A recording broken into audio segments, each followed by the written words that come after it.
मेरे पास 2:36 पे कॉल आई थी उसकी कि पापा मुझे बचा लीजिए, यहाँ आग लग गई है। करीब 5 घंटे इस इमारत की आग को बुझाने में फायर डिपार्टमेंट के लोगों को लगे हैं। भयावह स्थिति थी, लोग तार पकड़ के नीचे उतर रहे थे। जान गंवाने वाले लोगों के परिजन यहाँ शवों के इंतजार में हैं, उनकी पहचान के इंतजार में हैं, उसकी शिनाख्त के इंतजार में हैं। फायर ब्रिगेड आई है, कम से कम 40 मिनट बाद हमारे पड़ोसी ने कॉल किया था, उनके घर में भी आग पहुंचने वाली थी। अगर 5 मिनट फायर ब्रिगेड और लेट होती तो बिल्डिंग भी जल चुकी होती।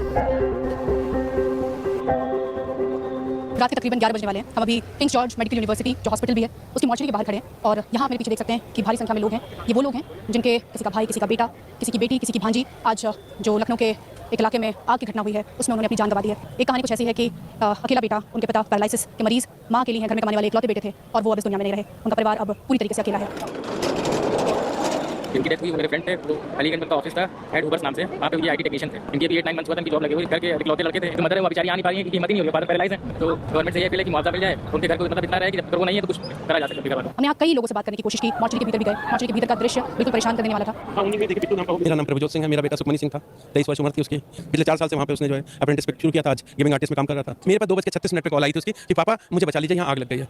तब हम लोग उसी टाइम भागे हैं। बस उसके बाद जो है जो जब तक हम पहुंचे रास्ते में हम लोग एम्बुलेंस वगैरह को इनको सबको कॉल करते गए हैं। उस दौरान जो भी वहाँ पहुंचे तो 5-6 गाड़ी दमकल की लगी हुई थी, लेकिन जो काम ओवर स्पीड से होना चाहिए था या एनडीआरएफ एसडीआरएफ को पहले आ जाना चाहिए था, तोड़फोड़ होनी चाहिए थी, वो थोड़ा बाद में हुई है। बस सब बच्चे 18 साल से लेकर 24, 25, 26, 27 साल के बीच के समझे, सब वही दम घुटने से मरे हैं। पुलिस ये बता रही है कि बर्न्स उतने नहीं है बॉडी पे। लापरवाही तो मैडम कहीं ना कहीं तो होगी, नहीं तो एक बच्चा खत्म होता है, चलो किसी बच्चे की उसकी लापरवाही पूरा अगर ऑफिस खत्म हो जा रहा है इस तरह से तो ये तो बहुत बड़ा हज़ार्ड है। जो अस्पताल की तरफ से हमें जो लिस्ट मिली है, जिन लोगों ने अपनी जान गंवाई है, जो लोग घायल हैं, उनकी जो संख्या है वो बताती है कि कुल 15 लोगों ने इस घटना में अपनी जान गंवाई है। इनमें से सभी उत्तर प्रदेश के नहीं थे, कुछ पश्चिम बंगाल के थे, कुछ हरियाणा के थे और एक मध्य प्रदेश के भी। जो घायल लोग हैं उनका इलाज अभी ट्रॉमा सेंटर में चल रहा है। जब उनका इलाज पूरा होगा तब उनके पक्ष की कहानियां सामने आएंगी कि आखिर आग का मंजर कैसा था और वो किस स्थिति में कैसे अपनी जान बचाने में कामयाब हो पाए।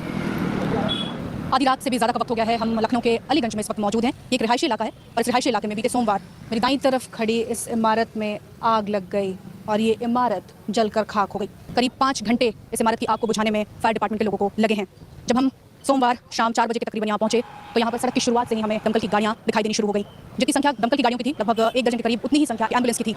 हम जैसे ही इमारत के दूसरी ओर गए तो हमें नजर आया कि इमारत के एक हिस्से को तोड़कर दमकल कर्मी, पुलिस सभी मिलकर अंदर से जिनकी जान चली गई थी उनके शव निकालने की कोशिश कर रहे थे। जैसे ही घटना सामने आई, उत्तर प्रदेश के उप मुख्यमंत्री ब्रजेश पाठक से लेकर मुख्यमंत्री योगी आदित्यनाथ ने यहाँ का दौरा किया और उसके बाद इस मामले में एसआईटी की भी जांच गठित करने की बात कही गई है।